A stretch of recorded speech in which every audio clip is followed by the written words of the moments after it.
नमस्कार, मैं हूं मनोज वर्मा और आप देख रहे हैं अटेंशन। और आज अटेंशन में बात होगी प्रदर्शन वाली पॉलिटिक्स। जी, प्रदर्शन करना लोकतंत्र में संवैधानिक अधिकार है। असहमति जताना लोकतांत्रिक व्यवस्था की आत्मा माना जाता है। लेकिन बड़ा सवाल तब उठता है जब विरोध का तरीका देश की छवि को नुकसान पहुंचाए। दिल्ली के भारत मंडपम में आयोजित एआई समिट के दौरान कुछ ऐसा ही देखने को मिला। यहाँ यूथ कांग्रेस ने अर्धनग्न प्रदर्शन किया, जिसे बीजेपी ने देश की गरिमा के खिलाफ बताया। और इसके विरोध में भारतीय जनता युवा मोर्चा सड़कों पर उतरा और मध्य प्रदेश में कांग्रेस कार्यालयों का घेराव किया। लेकिन यहाँ एक और तस्वीर सामने आई। जब बीजेपी प्रदर्शन करने पहुंची तो कांग्रेस कार्यकर्ता लाठी लेकर खड़े दिखाई दिए। लेकिन एक तस्वीर ये भी थी कि बीजेपी के कार्यकर्ता भी पीसीसी के दरवाजे तक पहुंच गए और उग्र प्रदर्शन किया। तो सवाल उठ रहा है कि क्या विरोध का अधिकार सिर्फ एक पक्ष को है, और आखिर इन प्रदर्शनों को कैसे देखा जाए। आज की बहस इसी पर, लेकिन पहले रिपोर्ट देखिए।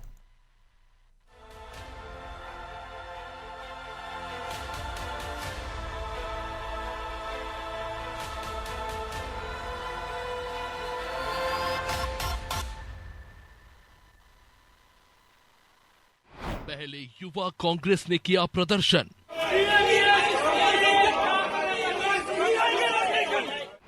अब बीजेपी ने कांग्रेस के खिलाफ खोला मोर्चा।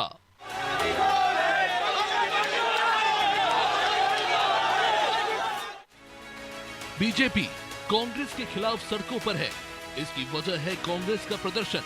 दरअसल दिल्ली के भारत मंडपम में आयोजित इंडिया एआई इम्पैक्ट समिट तकनीक से ज्यादा राजनीति की वजह से सुर्खियों में है। जिस मंच को प्रधानमंत्री मोदी ने भारत के टेक्नोलॉजी भविष्य का ऐतिहासिक अवसर बताया, वहीं कार्यक्रम के दौरान हुए विरोध प्रदर्शन ने माहौल गर्मा दिया। हुआ यू की समिट के बीच युवा कांग्रेस के कार्यकर्ताओं ने अर्धनग्न प्रदर्शन किया। लिहाजा बीजेपी ने इस प्रदर्शन को देश की छवि को नुकसान पहुंचाने वाला और राष्ट्रहित के खिलाफ बताया और कांग्रेस के खिलाफ मोर्चा खोल दिया। और कांग्रेस के प्रदर्शन के विरोध में भारतीय जनता युवा मोर्चा ने भोपाल समेत प्रदेश के कई जिलों में कांग्रेस कार्यालयों का घेराव किया।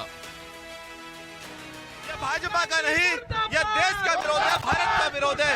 कांग्रेस अपनी विघटनकारी मानसिकता में ये भूल गई है कि वो देश का विरोध करने लगी है। आज उसी का जवाब देने के लिए युवा मोर्चे का कार्यकर्ता सड़कों पे। एआई समिट में गलगोटिया यूनिवर्सिटी मामले ने कांग्रेस को ये मौका दिया कि वो बीजेपी की घेराबंदी कर सके। लिहाजा इसका असर अब ये हुआ कि दोनों ओर से प्रदर्शन हो रहे हैं। हालांकि कांग्रेस एक तरफ ये कह रही है कि प्रदर्शन करना उसका संवैधानिक अधिकार है, लेकिन जब बीजेपी के प्रदर्शन की बात आई तो कांग्रेसी लठ लेकर खड़े हो गए और बीजेपी कार्यकर्ताओं का लठ से स्वागत करने की बात कहते नजर आए।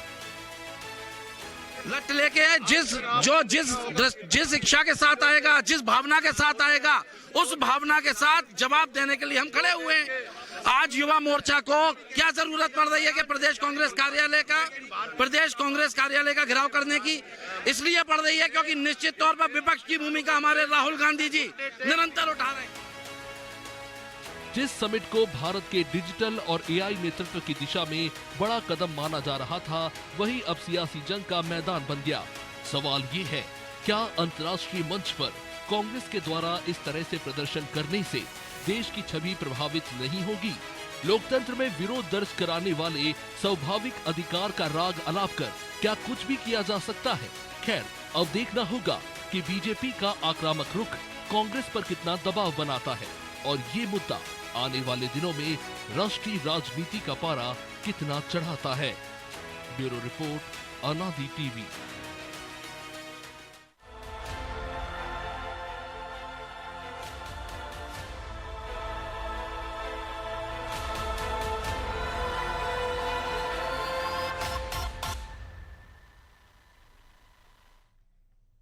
तो इसी पर चर्चा करने के लिए हमारे साथ जुड़ गए वरिष्ठ पत्रकार चैतन्य भट्ट और हमारे सहयोगी ब्रजेश चौक से। बहुत स्वागत है चैतन्य जी आपका। और लोकतंत्र में विरोध एक ऐसी व्यवस्था है जिसका किसी को विरोध नहीं करना चाहिए, लेकिन उसका एक विरोध का एक लेवल होता है। क्योंकि जब आप एक अंतर्राष्ट्रीय मंच पर जब सजा हो, देश दुनिया के बड़े बड़े राष्ट्रीय अध्यक्ष वहाँ राष्ट्र अध्यक्ष आए हुए हों, और इस प्रकार का प्रदर्शन, वो जगह और भी हो सकती थी, वो पीएम आवास के बाहर भी हो सकता था, वो बीजेपी ऑफिस के बाहर भी हो सकता था या कहीं और प्रतीकात्मक भी हो सकता था। तो ऐसा नहीं लग रहा कि हम एक तरफ तो कृत्रिम बुद्धिमानिता एआई इंटेलिजेंस की तरफ बढ़ रहे हैं और हमारा जो एक्चुअल इंटेलिजेंस है वो हम गंवाते जा रहे हैं विपक्ष के नाते। देखिए मनोज जी, ये बहुत ही दुखद स्थिति है कि जो प्रमुख राजनीतिक दल हैं उनमें एक दूसरे के प्रति घृणा का भाव है। आप कोई भी काम कर रहे हो, हमको उसका विरोध करना है। अगर भारतीय जनता पार्टी कोई काम कर रही है तो कांग्रेस का वो उसको विरोध करना है विपक्ष के नाते, और अगर कांग्रेस कुछ कर रही है तो भारतीय जनता पार्टी को उसका विरोध करना है, उनके पुराने पुरखों का उल्लेख करते हुए तमाम तरह की बातें करना। तो ये ठीक है कि लोकतंत्र में प्रदर्शन करना विपक्ष का एक अधिकार होता है और करना भी चाहिए। अगर कोई गलत नीति है या किसी प्रकार की कोई गड़बड़ी सरकार कर रही है तो उसके खिलाफ में सत्तारूढ़ अगर दल कोई गड़बड़ी कर रहा है, भ्रष्टाचार कर रहा है या तमाम तरह की दूसरी चीजें, नीतिगत निर्णय गलत ले रहा है तो उसका विरोध करना जायज है। लेकिन जब एक इंटरनेशनल स्तर पर एक आयोजन हो रहा है, एआई समिट हो रही है, वहां पर जाकर अगर आप अर्धनग्न होकर प्रदर्शन कर रहे हो तो आप समझ लीजिए कि भारत की छवि किस तरह की बनती है। आपके व्यक्तिगत ताल्लुकात खराब हो सकते हैं, लेकिन जब कोई एक अंतरराष्ट्रीय स्तर की कोई समिट चल रही है, उसमें तमाम तरह के बाहर के लोग आए हुए हैं, वो क्या धारणा लेके जाएंगे कि भारत में इस तरह की आपसी प्रतिद्वंदिता और आपसी घृणा का भाव एक दूसरे राजनीतिक दलों के बीच में है। तो मुझे लगता है कि ये युवक कांग्रेस ने जिस तरह का प्रदर्शन किया है वो नहीं करना चाहिए। और जैसा आपने भी कहा कि और बहुत से स्थल हैं जहाँ पे आप प्रदर्शन कर सकते थे, लेकिन जहां पर ये एआई समिट हो रही है ठीक वहां पर, क्योंकि आप फर्जी क्यूआर कोड लेके अंदर घुसते हैं, आप अर्धनग्न हो जाते हैं। जी, वही बात है कि आप इस तरह का अगर प्रदर्शन करते हैं तो ये कहीं ना कहीं देश की आपकी जो एक छवि है वो बहुत ज्यादा खराब होती है, क्योंकि एक धारणा बनती है बाहर से आए हुए लोगों को कि यार इस तरह की स्थितियां हैं भारत में। और उससे आप देखिए कि उससे बहुत सी चीजें फर्क पड़ता है। जो उद्योग निवेश आने वाले हैं उस पर भी बाहर के लोग सोचते हैं कि यार यहाँ पे निवेश करा जाए कि ना करा जाए, उससे बहुत सी चीजें जुड़ी हुई हैं। आपके अंतर्राष्ट्रीय संबंधों पे भी असर पड़ता है। तो मुझे लगता है कि कांग्रेस को ठीक है आप विरोध प्रदर्शन करिए, लेकिन विरोध प्रदर्शन का भी एक स्तर होना चाहिए और एक स्थल भी तय करना चाहिए कि हम कहाँ पर विरोध करें। विरोध के बहुत से तरीके हो सकते हैं, मौन विरोध भी होता है, आप धरने पे भी बैठ सकते हैं, लेकिन अंदर जाके आप क्यूआर कोड से नकली क्यूआर कोड बनाएं, उसके बाद अंदर जाके उधर नग्न हो जाएं, तो ये कहीं से भी ठीक नहीं है। फिर उसके बाद जब भारतीय जनता युवा मोर्चा कांग्रेस के प्रदर्शन के खिलाफ जिस तरह से वो कांग्रेस के कार्यालय को घेर रहे हैं, अभी हमारे जबलपुर में लाठीचार्ज की नौबत आ गई थी भारतीय जनता युवा मोर्चा। इंदौर में तो पथराव हुआ है, कांग्रेस कार्यकर्ताओं पर आरोप है कि उन्होंने पत्थर फेंके। हाँ हुआ होगा, तो आप तो बता रहे हैं भोपाल में भी यही हालत है। अभी हमने आपने दृश्य दिखाया हमने जी, लठ लेके खड़े हुए थे। तो ये स्थितियां किसी भी लोकतंत्र के लिए ठीक नहीं। विरोध के बहुत से तरीके होते हैं और उसको अगर आप इस तरह से करेंगे, उस तरह से विरोध करेंगे, तो मुझे लगता है कि ये न केवल लोकतंत्र के लिए घातक है बल्कि हमारी राजनीतिक स्थितियों के लिए भी घातक है।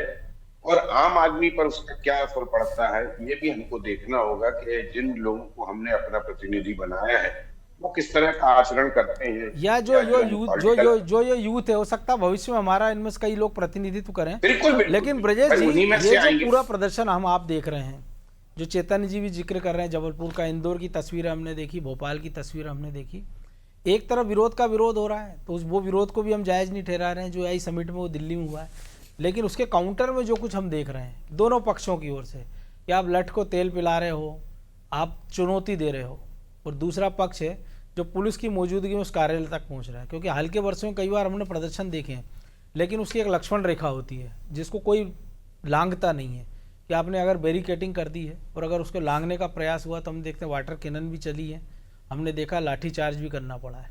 लेकिन यहाँ ऐसा कुछ होता नहीं दिखाई गया। अगर इंदौर में पथराव हो रहा है इसका मतलब है कि वहाँ भी बीजेपी के कार्यकर्ता कांग्रेस के कार्यकर्ताओं के इतने नज़दीक आ गए कि वो पत्थर चला रहे हैं। और बीजेपी भोपाल के ऑफिस का हमने दृश्य देखा, जबलपुर की अभी भट्ट जी ने बताया ही है, और उसके अलावा भी जो तमाम शहरों में जो प्रदर्शन हुआ धीरे धीरे उसकी तस्वीर भी आ रही है।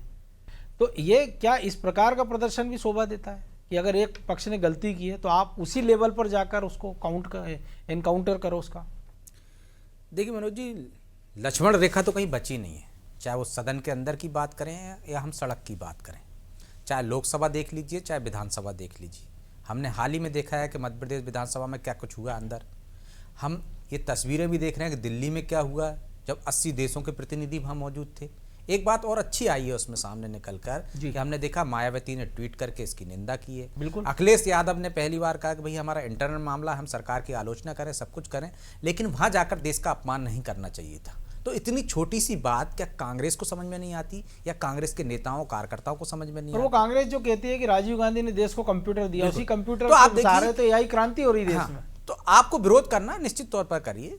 विरोध का एक तरीका होता है लोकतंत्र में कि आपको विरोध किस तरीके से करना है, आपको विरोध करना है किस तरह के शब्दों का इस्तेमाल करना। लेकिन अब तो ऐसा लग रहा है कि ये युद्ध शुरू हो गया, मतलब आप विरोधियों को फूटी आंख नहीं सुहा रहे हैं, आपको लग रहा है वो दुश्मनी है आपका। तो सत्ता की लालच या सत्ता में आने की इस कदर आपके दिमाग पे चढ़ गया कि आप देश को एक किनारे रख दिए। हमने देखा विरोध पहले भी होता था, नीतियों का विरोध होता था, सदन के अंदर कितनी अच्छी बहस होती थी। अब बहस कहाँ होती है, अब तो गाली गलौज छोड़ दीजिए, बाकी सब कुछ हो रहा है, हंगामा होता है। और रहा जो कि विरोध का विरोध, निश्चित तौर पर जो विरोध हमने देखा है कि आप डंडे तैयार करके रख रहे हैं, तस्वीरें आई हैं आप देखिए, आप पत्थर पहले से जमा करके रख रहे हैं। ये तो वैसे ही हुआ ना जैसे कि हम देखते हैं कि दंगे होते हैं, एक किसी स्थान पर आप धार्मिक स्थल पर या कहीं पर भी आप इस तरह से इकट्ठे करके रख लेते हैं कि आप आएंगे। जबलपुर में सिहोरा में हमने देखा भी। तो ये कौन सी, आप कहाँ ले जाना चाह रहा है लोकतंत्र, क्या संदेश देना चाह रहा हो, क्या नई पीढ़ी को बताना चाह रहा हो, कैसे आप राजनीति समाज सेवा कर रहे हैं, नेता गढ़ रहे हैं, कैसे नेता गढ़ रहे हैं? क्योंकि आप जैसा बोलेंगे वैसे भविष्य के नेता बोलेंगे, जैसा व्यवहार आप करेंगे वैसे भविष्य के नेता व्यवहार करेंगे। तो देश को कहाँ ले जाना चाहते हैं आप? आपको लोकतांत्रिक तरीके से, चाहे जो बीजेपी ने किया हो या कांग्रेस ने, बीजेपी ने देखिए आप भोपाल में क्या किया, आपको विरोध करना चाहिए था, एक सीमा रहती। हम देखते हैं कि विधानसभा का घेराव होता है, मुख्यमंत्री आवास का घेराव होता है, विरोध होता है ना, सांकेतिक विरोध होता है। आप जाते हो, एक सीमा रहती है, उस सीमा से आप आगे नहीं जाते हो या आपको जाने नहीं दिया जाता। आप शोर शराबा करते हैं, हंगामा करते हैं, बैरिकेड फाड़ने की कोशिश करते हैं, सिर्फ मीडिया का अटेंशन पाने के लिए। देखे कि दिन में विरोध करने वाले नेता शाम को सत्तारूढ़ पार्टी के साथ नजर आते हैं, क्योंकि आपकी वैचारिक मत भिन्नता है ना, आपको जानी दुश्मन थोड़ी ना हो। आप देखिए कि जो हमने देखा विधानसभा के अंदर, जो नरेंद्र सिंह तोमर अध्यक्ष, उन्होंने कहा था पटवाजी क्या चाहते थे, पटवाजी कहते थे कि विरोध ऐसा कीजिए कि आपको गुस्सा दिखना चाहिए लेकिन गुस्सा आना नहीं चाहिए। तो आप विरोध उसी तरह से करो कि सदन में आपका गुस्सा दिखना चाहिए, आप जाहिर कर रहे हो, लेकिन आपका आना नहीं चाहिए। लेकिन हम देख रहे हैं कि चाहे सड़क पर हो, सदन, आप देखिए बीजेपी के कार्यकर्ता पीसीसी तक कैसे पहुंच गए। जो इंदौर में घटना हुई है वह घटना यहां भी हो सकती थी यदि पथराव कर देते कांग्रेस के कार्यकर्ता, या लाठी लेकर, जिस तरह से हमने देखा जिलाध्यक्ष खड़े हैं वहां पे, तैयार करके खड़े हैं, यदि लाठी चार्ज हो जाता है या एक दूसरे में मारपीट हो जाती है, क्या होता है? इंदौर में हमने देखा किस तरह से महिला कार्यकर्ताओं के, और वो ये भी कह रहे हैं कि जिस भावना के साथ आएगा वैसा स्वागत करें, वैसा स्वागत करें। ये देखिए आप तस्वीरें देख रहे हैं, भावना से आप आइए, हम आपका हारपुल पहना देंगे। ऐसा भी हमने देखा है कि पहले भी जब प्रदर्शन होते थे तो स्वागत के, आइए भाई आप स्वागत करते हैं हम आपका। अरे हमने इंदौर में देखा कांग्रेस के जिला अध्यक्ष ने कैलाश विजयवर्गीय का स्वागत किया था, लेकिन उनको नोटिस दे दिया था, उन पर कार्रवाई हो गई थी। तो वो कहां गए वो संस्कार जो राजनेताओं में होते थे, कार्यकर्ताओं में होते? इसके लिए जिम्मेदार पार्टियां भी हैं और जिम्मेदार जो परिस्थिति जन्य जो नेता हैं आज की तारीख में, हम कह सकते हैं वो भी एक तरह से जिम्मेदार हैं कि आप ऐसी भाषा का विरोध करते हैं। आपने मान लिया कि आपका विरोधी दुश्मन है, चाहे वो राहुल गांधी हो, चाहे हम बीजेपी की बात कर लें, आप दुश्मन की तरह क्यों देख रहे हैं? नीतियों का विरोध कीजिए ना। आप इस तरह से विरोध करेंगे तो आपके कार्यकर्ताओं का यही रूप देखने को मिलेगा। और यहां पे सबसे बड़ी एक लापरवाही और सामने आई है कि वो पुलिस कहां थी मनोज जी, बिल्कुल, जिसको जिम्मेदारी रहती है कि वो एक सीमा से आगे नहीं जाने थे। वाटर कैनन पहले क्यों इस्तेमाल नहीं किया गया, लाठीचार्ज क्यों नहीं किया गया, चाहे इंदौर की बात हो चाहे भोपाल की बात हो, दोनों जगह पर ये लापरवाही, बैरिकेडिंग करते ना कि वहां तक पहुंचना नहीं, आप डंडा लेके खड़े हुए नजर आ रहे हैं। इसके मंशा साहब है, यानी कि कुछ ना कुछ आपको एक सॉफ्ट कॉर्नर है। लेकिन एक बड़ा सवाल ये भी ना चेतन जी कि एआई के जमाने में जब हम देख रहे हैं कि पूरी दुनिया उसके साथ आगे बढ़ना चाह रही है और कांग्रेस उसको पीआर स्टंट बता रही है, तो ये देश के लाखों युवाओं के भविष्य के साथ खिलवाड़ नहीं है कि आप उन युवाओं के साथ भी मजाक बना रहे हैं और अपने कार्यकर्ताओं को हंसी का पात्र बनाते हुए खुद भी हंसी का पात्र बन रहे हैं? क्योंकि कहानी केवल एक गिलगोटियन यूनिवर्सिटी के कारण शुरू हुई कि जिसने एक चाइनीज रोबोट को अपना बताया, उसको उसकी सजा मिल गई, उसको बाहर कर दिया गया। लेकिन आप उसके कारण पूरी सिस्टम को कटघरे में खड़ा कर दो, उसको जिसको ओपन एआई के जॉर्ज ऑल्टमेंट उसकी सराहना कर रहे हो या सुंदर पिचाई उसकी सराहना कर रहे हो, लाखों करोड़ का निवेश की बात कर रहे हो देश में। देखिए, अब तो पॉलिटिकल पार्टी को एक बहाना चाहिए होता है कि हम किस तरह से एक दूसरे का विरोध करें। अब वो यूनिवर्सिटी का क्या उनका मसला क्या नहीं हुआ, वो अलग मुद्दा।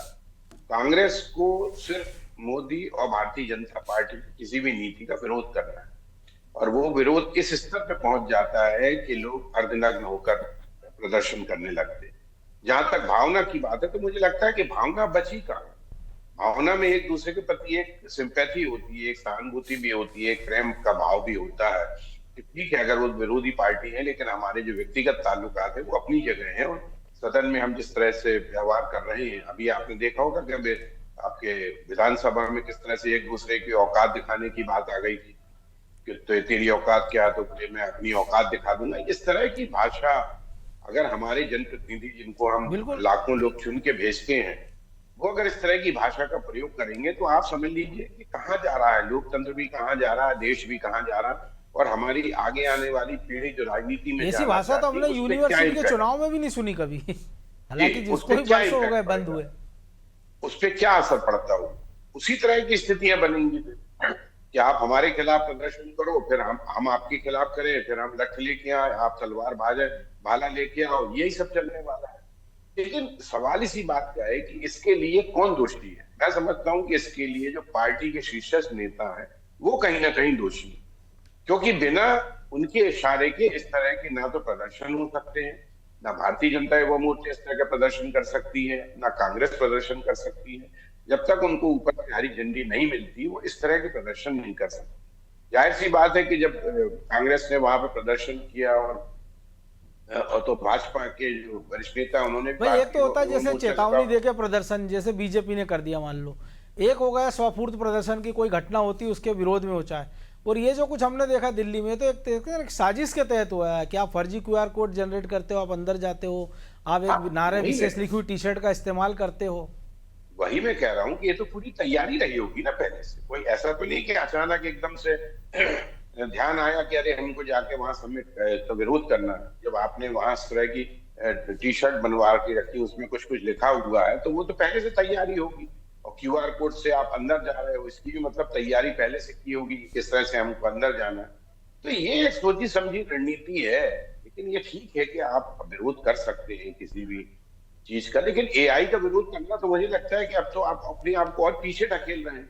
क्योंकि जिस तरह से इलेक्ट्रॉनिक चीजों का बढ़ता जा रहा है, प्रभाव बढ़ता जा रहा है, और जो एक AI का आर्टिफिशियल इंटेलिजेंस का जो पूरे और ये भी दिलचस्प है ना चैतन्य जी, उसी AI की मदद से हम देखते हैं बिहार चुनाव के समय कांग्रेस मोदी की माताजी का एक वीडियो बना देती है। वही मैं बोल, अभी भी एक वीडियो आया है, अभी भी तमाम सारे वीडियो चल रहे हैं AI जनरेटेड। हाँ, ओम बिरला के खिलाफ अभी एक AI जनरेटेड वीडियो आया है। तो ये तो आपके लिए भी फायदेमंद है भाई। ये तो देखिए, जिस तरह से टेक्निकलॉजी बढ़ रही है, उसमें इस तरह की चीजें आएंगी, लेकिन उसका विरोध करना और उसका उपयोग आप कर रहे हैं। सबसे बड़ी बात तो ये है कि उसका उपयोग भी आप कर रहे हो, तो उसके समिट का विरोध भी कर रहे हो। तो ये जो द्वंद की स्थिति है कांग्रेस में, मुझे लगता है कि ये क्योंकि बहुत लंबे समय से सत्ता से वो लोग बाहर हैं, तो कहीं ना कहीं एक फ्रस्ट्रेशन की स्थिति भी बनती है। और फिर इस तरह के जो प्रदर्शन होते हैं, आंदोलन होते हैं, उसमें इसी तरह की घृणा का भाव लेके पॉलिटिकल पार्टी एक दूसरे के खिलाफ प्रदर्शन करते हैं। अब जैसे भारतीय जनता युवा मोर्चा के लोग भी आपके PSPCC कार्यालय तक पहुंच गए। भाई, पुलिस की व्यवस्था होना चाहिए, जबकि उन्होंने कहा भी था, कांग्रेस ने जब सूचना दी थी कि हमारे यहाँ भारतीय जनता पार्टी के लोग खुदा ना खास्ता कोई शरारती था तो मान लीजिए कोई पेट्रोल पंप हो, पेट्रोल पंप कुछ भी हो सकता था, कोई माचिस की तीली लगा दे, आप पेट्रोल डाल दे, आपके सिर में लाठी लग जाए, आपके खून बह जाए, आपकी मृत्यु हो जाए। तो ये क्योंकि कल ही हमने देखा मैहर में थाना प्रभारी पुतला बचाते हुए झुलस जाते हैं। हाँ, पुतला बचाते हुए जल गए, वो TI जल गया। तो ऐसी स्थिति में मुझे लगता है कि ये पॉलिटिकल पार्टी के जो बड़े नेता हैं, उनको अपने अपने कार्यकर्ताओं को इस बात की ताकीद करना चाहिए कि प्रदर्शन के या विरोध करने के बहुत से ऐसे तरीके होते हैं जिनको बहुत शांतिपूर्ण ढंग से आप अपना विरोध कर सकते हो। महात्मा गांधी ने तो किस तरह का विरोध किया था अंग्रेजों, लेकिन अब वो तो उनकी पार्टी भी नहीं सोच रही इस बारे में। लेकिन जी ब्रजेश जी, लेकिन एक संयम अगर कांग्रेस दिखा सकती थी, नहीं दिखाया, मान लीजिए भाजपा दिखा सकती थी, वो नहीं दिखा रही है, तो कम से कम कानून को तो अपना राज स्थापित करना है। अगर तो ऐसी अपरिस्थितियों, क्योंकि अगर कुछ भी होता तो ठीकरा किस पर फूटेगा? सरकार पर। निश्चित तौर पर मनोज जी, इस पर जिम्मेदारी तो तय होनी चाहिए, जवाबदेही तय होनी चाहिए कि भाई ऐसा हुआ क्यों। यदि किसी ने लक्ष्मण रेखा तोड़ी है, कांग्रेस के कार्यकर्ता वहां तक पहुंचे या कांग्रेस के कार्यकर्ताओं ने पथराव किया है, तो इसमें आपका इंटेलिजेंस डिपार्टमेंट क्या कर रहा था? जो खुफिया तंत्र आपका रहता है प्रदर्शन से, कार्यकर्ता वहां तक पहुंच गए। खुफिया तंत्र आपका जो काम करता है, कितनी भीड़ आ सकती है, वो कहाँ था? तो जिम्मेदारी तय होनी चाहिए। और पुलिस की व्यवस्था क्यों इतनी फैल हुई? ऐसा तो पहले कभी होता नहीं है।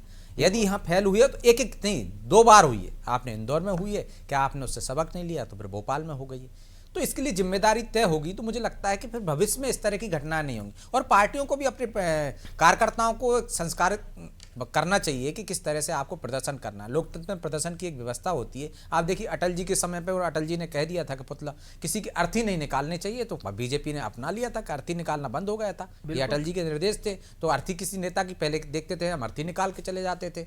पुतला दहन होता है। देख रहे थे कि आप तस्वीरों पर जूते मार रहे हो। जूते मार रहे हो, ये भी बहुत गलत तरीका है कि आप जूते मार रहे हो। आप सांकेतिक प्रदर्शन कीजिए। आप देखिए यदि पुतला जल भी जाता तो पुलिस का क्या बिगड़ जाता, लेकिन एक आदमी झुलस गया, एक थाना प्रभारी झुलस गया। पुतला जलाइए या तो पुतला जलाने की प्रवृत्ति बंद कर दीजिए। आप सांकेतिक विरोध प्रदर्शन कीजिए। इस तरह के प्रदर्शन क्यों करना? हमने देखा विरोध प्रदर्शन के बहुत सारे तरीके हैं। आप धरने पे बैठ जाइए, आप नारे लगा लीजिए, आप डंडे लेके विरोध प्रदर्शनकारियों को रोक रहे हैं और फिर पथराव कर रहे हैं। और इस तरह से हादसे हमने देखा, पहले भी कई बार हादसे हो चुके हैं। पुतला दहन के दौरान कार्यकर्ता झुलस जाते हैं, बिल्कुल बड़ी घटनाएं हो जाती हैं। तो ऐसे प्रदर्शनों पर रोक लगनी चाहिए। प्रदर्शन का एक तरीका होना चाहिए, जिस तरह से स्थान निर्धारित रहते हैं कि यहाँ आप प्रदर्शन करिए, यहाँ धरना दीजिए। हमने भी ज्यादा वक्त नहीं हुआ, कांग्रेस के कार्यकर्ताओं को देखा था कि वो डराने के लिए पेट्रोल डाल रहे थे और पीछे से कोई तीली लगा देता, झुलस जाते हैं 2 कार्यकर्ता।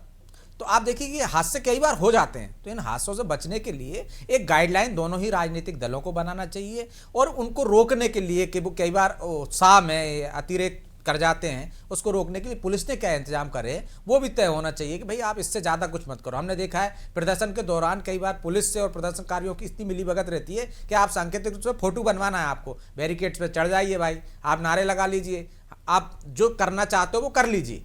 तो उस तरह से पहले हमने प्रदर्शन होते देखा। और हमने राजधानी में सैकड़ों प्रदर्शन देखे हैं, चैतन्य जी ने भी जबलपुर में देखे होंगे। लेकिन जो आप जिक्र कर रहे हैं कि भाई एक सीमा तक आप जाइए, हमने तो वो प्रदर्शन भी देखा कांग्रेस का सबसे बड़ा जो हाल के साल में, कि कमलनाथ उसकी अगुवाई करते हैं, वाटर कैनन चलती, लाठीचार्ज होता है और शाम को वो कैलाश विजयवर्गीय भुट्टा पार्टी में गलबैया करते नजर आते हैं।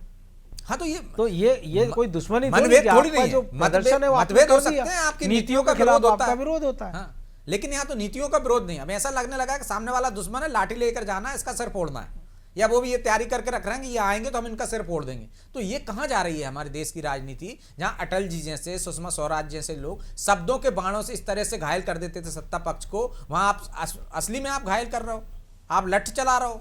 तो इस पर विचार करने की सभी को जरूरत है, खासकर राजनीतिक दलों को भी। तो उम्मीद करते हैं कि शायद राजनीतिक दल इस घटना से सबक ले लें। बहरहाल वक्त इतना ही था। बहुत धन्यवाद चेतन जी आपका। तो निश्चित तौर पर कांग्रेस के लिए विरोध का मतलब अब केवल क्या अराजकता रह गया है। जब दुनिया भारत मंडपम में भविष्य की तकनीक पर भारत का लोहा मान रही थी, तब कांग्रेस की यूथ विंग फर्जी QR कोड और शर्टलेस प्रदर्शन के जरिए देश की साख को निर्वस्त करने की कोशिश कर रही थी। विदेशी मेहमानों के सामने भारत की छवि को धूमिल करना लोकतांत्रिक विरोध नहीं बल्कि राष्ट्रीय अपमान है। कांग्रेस को तय करना होगा कि वह तकनीक के साथ खड़ी है या देश को पीछे धकेलने वाली इस नकारात्मक राजनीति के साथ है। अटेंशन में आज इतना ही। मुझे दीजिए इजाजत और आप देखते रहिए अनादि टीवी। नमस्कार।